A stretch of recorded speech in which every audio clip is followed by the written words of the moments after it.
ये स्टूडेंट्स, हम बात कर रहे थे योगा की, और योग में हमने आपको बताया कि ये वर्ड युग से या योग से निकला है, जिसका मतलब होता है यूनाइट करना, कंसंट्रेट करना, यूनियन करना। तो डिफरेंट जो ऋषि मुनि और डिफरेंट राइटर्स की डेफिनेशंस हमने आपको बताई थी, पतंजलि की, सत्यपाल जी की, स्वामी दिगंबर जी की, वेदव्यास जी की, स्वामी विवेकानंद जी की, यहाँ तक कि भगवत गीता की तरफ से भी जो है डेफिनेशंस दिए हैं, और इसके बारे में हम ऑलरेडी आपको बता चुके हैं। आज हम करेंगे what are the elements of yoga. वैसे योग की बहुत सी फॉर्म्स हैं, लेकिन आजकल जो ज़्यादा पॉपुलर है, जो ज़्यादा यूज़ में है, वो है अष्टांग योग। ये अष्टांग शब्द जो है संस्कृत से निकला है। अष्ट का मतलब होता है 8, और आंग का मतलब होता है अंग, जिसको लिम्स भी कहते हैं या स्टेप्स भी कहते हैं, या इसको पार्ट्स भी आप कह सकते हैं।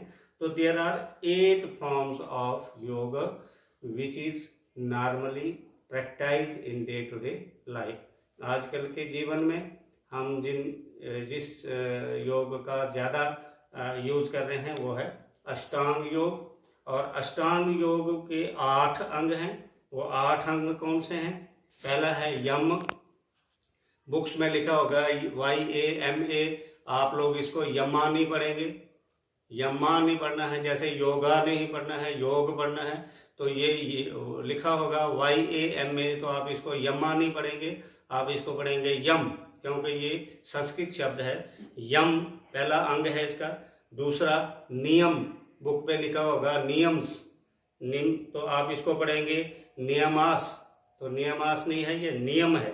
पहला यम, दूसरा नियम, तीसरा आसन, चौथा प्राणायाम, पांचवा प्रतिहार, छठा धारणा, सातवां ध्यान, और 8वां समाधि। एक बार फिर सुन लें, यम, नियम, आसन, प्राणायाम, प्रतिहार, धारणा, ध्यान और समाधि। डियर स्टूडेंट्स, इसको सीक्वेंस में याद करना है। जो पहला अंग है तो वो पहला ही लिखना है, जो दूसरा है, क्योंकि इसकी एक सीक्वेंस है। लेकिन आपको थोड़ी सी दिक्कत आएगी, खासकर वो बच्चे जिनको हिंदी का या संस्कृत का कंसेप्ट नहीं है, उनको ये शब्द थोड़े से डिफिकल्ट लगेंगे। लेकिन चूँकि हम मॉर्निंग असेंबली में या डे टू डे लाइफ में हम आपसे डिस्कस करते रहते हैं, बताते रहते हैं, तो ये काफ़ी पॉपुलर हैं वर्ड्स। और अगर आप टीवी पर भी देखेंगे, स्वामी रामदेव जी या दूसरे कई योग गुरु जो हैं वो योगा के बारे में बताते रहते हैं। तो इसको सीक्वेंस कैसे याद रखेंगे? मैंने एक सेल्फ क्रिएटेड एक लाइन है, ये आपको धीरे धीरे याद हो जाएगी। जैसे you need action purely practical done during studies.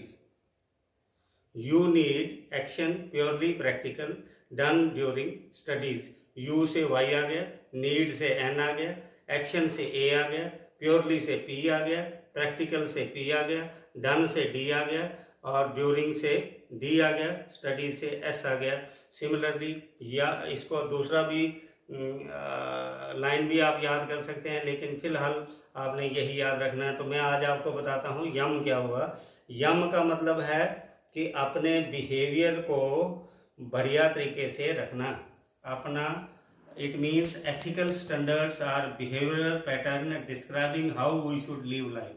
हम अपनी जीवन पद्धति, हम अपना ज़िंदगी कैसे गुजारें, उसमें हमारा बिहेवियर कैसा होना चाहिए।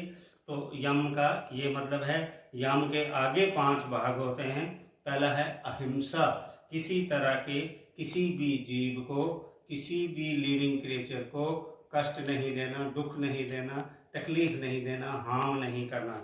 दूसरा है सत्य, हमेशा सच पर खड़े रहना, ट्रूथफुलनेस जिसको हम कहते हैं, ये दूसरा इसका पार्ट है। तीसरा है अस्त्य। अस्त्य का मतलब होता है चोरी नहीं करना। डे टू डे लाइफ में हम बहुत सी चीज़ों की चोरी कर लेते हैं एक दूसरे की।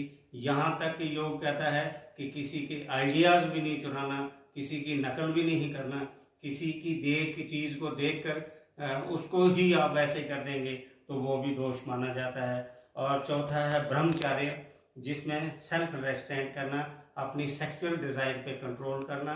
यहाँ ब्रह्मचर्य एक शादीशुदा पुरुष जो है वो भी ब्रह्मचर्य का पालन कर सकता है। वो कैसे कर सकता है कि अपनी स्त्री के सिवाय बाकी किसी स्त्री के बारे में उसको कोई ऐसी सेक्सुअल भावना, दुष्ट भावना या गलत भावना नहीं आनी चाहिए, तो उसको ब्रह्मचारी कहते हैं। और अगर अनमैरिड है तो उसके शरीर से या मन से कोई ऐसा ख्याल जो है, सेक्सुअल डिजायर्स जो है, उनको पैसिफाई कर देना है, कंट्रोल करना है। और 5वां है अपरिग्रह नॉन कवेशनस, मीन्स हमें अपनी जो डिज़ायर्स हैं उनको लिमिटेड रखना है। इसको नॉन प्रोग्रेसिवनेस भी कहते हैं। इसका मतलब ये नहीं है कि हमने तरक्की नहीं करनी है, लेकिन अगर हमको ज़िंदा रहने के लिए 4 कपड़ों की ज़रूरत है तो 400 हमने नहीं बनाने हैं। अगर ज़िंदा रहने के लिए हमें 4 शूज़ की ज़रूरत है तो 400 नहीं रखने हैं। मतलब जितनी ज़रूरत है उतनी ही अपनी जो नीड्स हैं उनको रखना है। तो दूसरा है नियम। नियम का मतलब होता है हम अपने ऐसा डिसिप्लिन रखें, हम अपने आप को कैसे एडजस्ट करें, जो प्रिंसिपल्स हैं, जो असूल हैं, जैसे सेल्फ डिसिप्लिन है, अच्छी सेहत है, अच्छा साफ सफाई है, और ये हो गया नियम। नियम के आगे फिर 5 भाग हैं।